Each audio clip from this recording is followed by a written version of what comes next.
I'm Leah. I met my husband Curtis in college at a party a friend invited us to. We started hanging out, going on outings, and grabbing meals together. Over time, Curtis and I grew closer. He made the first move, and I found myself drawn to his kindness. We started dating. But recently, strange things began happening. Trash appeared in my apartment mailbox, and I received anonymous phone calls that hung up as soon as I answered. I talked to Curtis about it and changed my phone number, but the anonymous calls continued on the new number. Honestly, it started to wear me down emotionally. Then, one day, Curtis invited me to a fireworks show. I wasn't in the mood because of the daily stress, but Curtis said, "Don't look so down. You'll ruin the fireworks. Cheer up. You'll feel better." You're right. I should enjoy myself since we're here. I decided to change my mood and enjoy the fireworks. As beautiful fireworks lit up the sky, Curtis suddenly shouted, "Leah, look!" The next fireworks spelled out, "Leah, will you marry me?" People around us started murmuring, and Curtis gave me the biggest smile.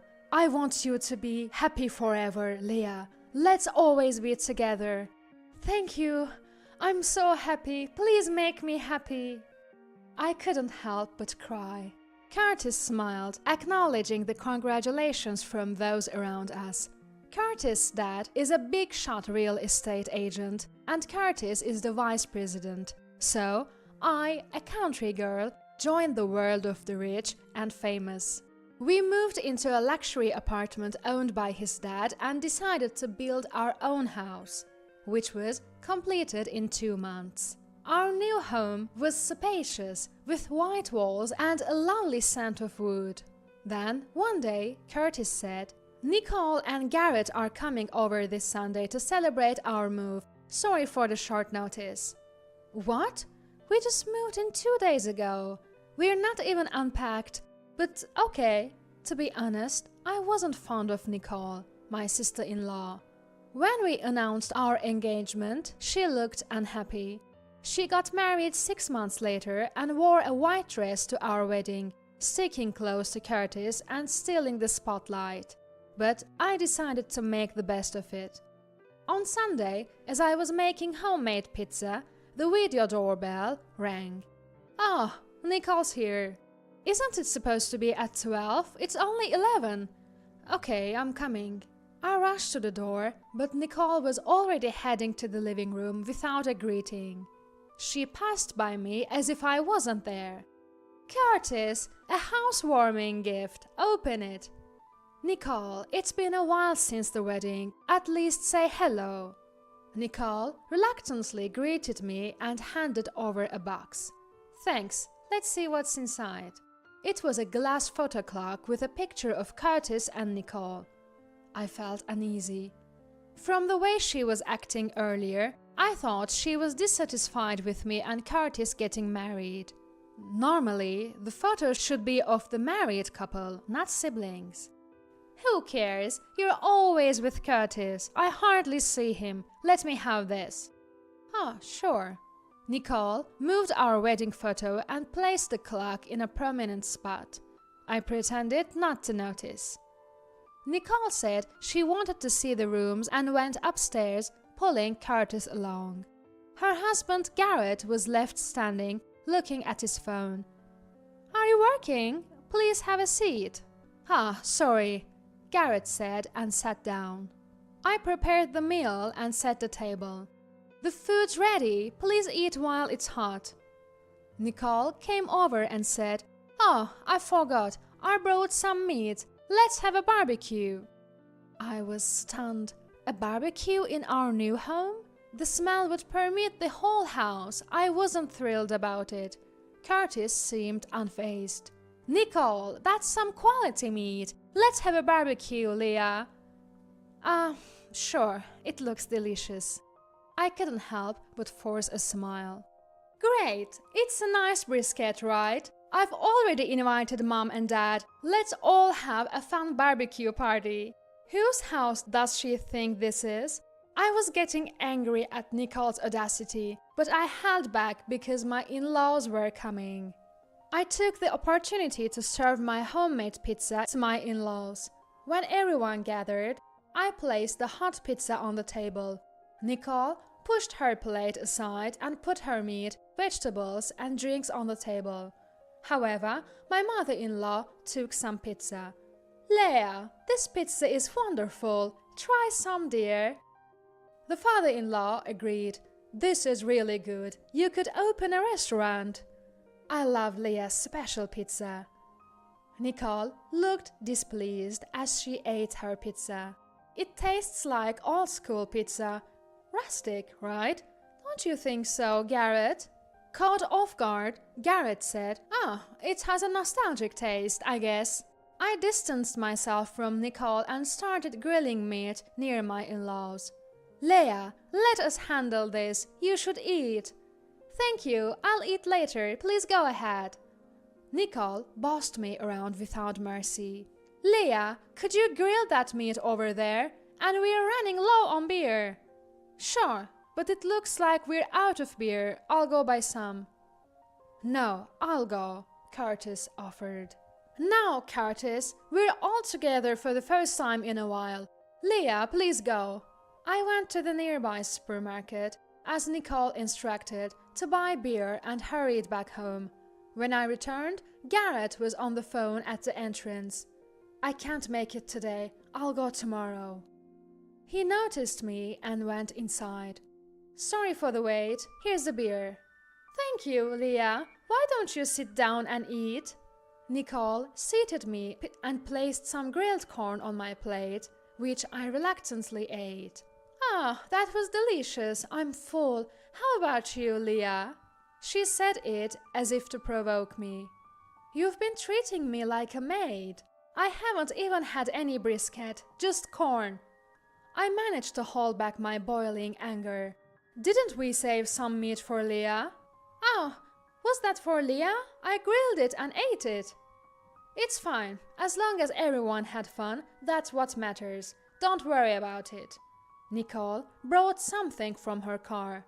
"Since I ate your meat, here you go." "Thank you." Inside was a supermarket sandwich, and the bread was already stale. Still, I held back. "Curtis, Leah, sorry for dropping by unannounced. Come visit us sometime. We're leaving now." "Sure, we'll come over with Curtis. Next time, let's all go out for some good food." "Yes, looking forward to it." My in-laws had left, but Nicole and her group showed no signs of leaving. "Curtis, let's all play cards." I called Curtis into the bedroom. "Sorry, I'm not feeling well. Can we ask Nicole and the others to leave? Are you okay?" "I'll tell them. You rest for a bit." Curtis went out and spoke to Nicole and the others. "Leah's not feeling well. We'll have to call it a day, sorry." "Sure, Leah must be tired." "So we're leaving already? Why don't the three of us go to a club?" "Nicole, let's go home for today. We'll do it another time." "How about we visit your apartment next week? Our place is a mess. Let's go out for dinner next week." Okay, we'll leave for today. Thanks for having us." Nicole and Garrett hurriedly left. After they left, I asked Curtis, "Why aren't Nicole and Garrett getting married?" "I actually don't know. I didn't even know Nicole was dating Garrett, but it's surprising they decided to get married right after we did." I became curious about Nicole and Garrett. They didn't act like a couple today, and Nicole was mostly talking to Curtis. And what was the phone call Garrett made? I decided to rest for the day since I was tired. The next day, Curtis suggested going out for dinner. Feeling better, I drove to a department store to buy clothes. As I was about to open my car door in the parking lot, another car pulled in. Garrett was in the driver's seat. A woman, not Nicole, was in the passenger seat. They were chatting happily. Is Garrett cheating? Such a nice guy. I discreetly left my car and went into the department store. I couldn't get it out of my head and ended up not buying anything. I went home and waited for Curtis. I couldn't stop thinking about what I saw. I don't like Nicole, but she is still Curtis' sister, so it bothered me.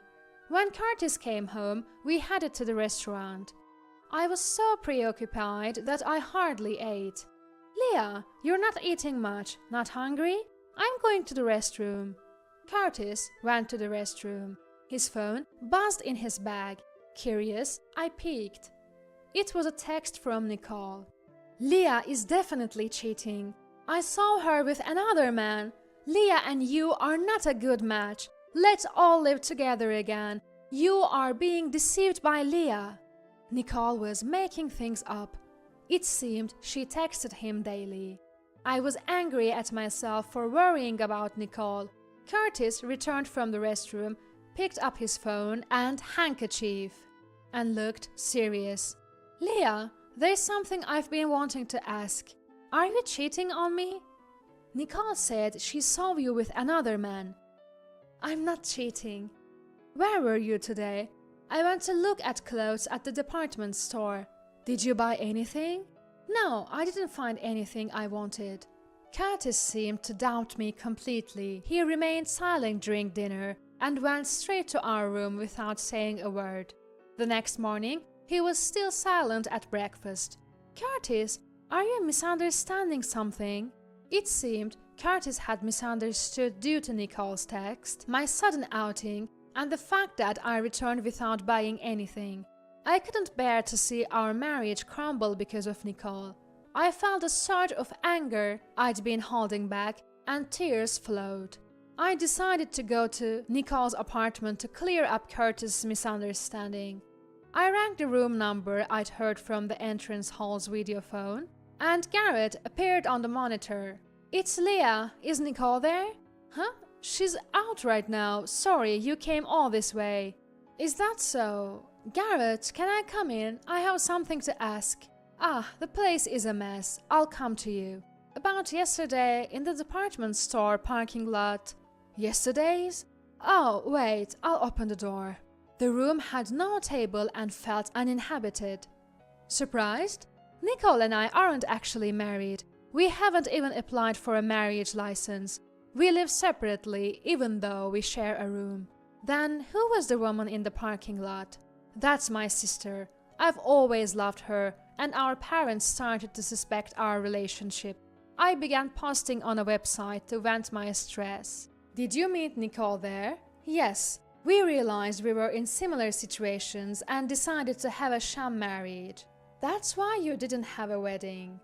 Yes. Nicole loves Curtis, not as a brother, but as a man. She's trying to break you two up. Even I don't know what to do about her behavior. Nicole has always liked Curtis as a man, not as an older brother. But Nicole was more concerned about her own happiness than her brother's. I returned home and invited Nicole over for dinner by phone.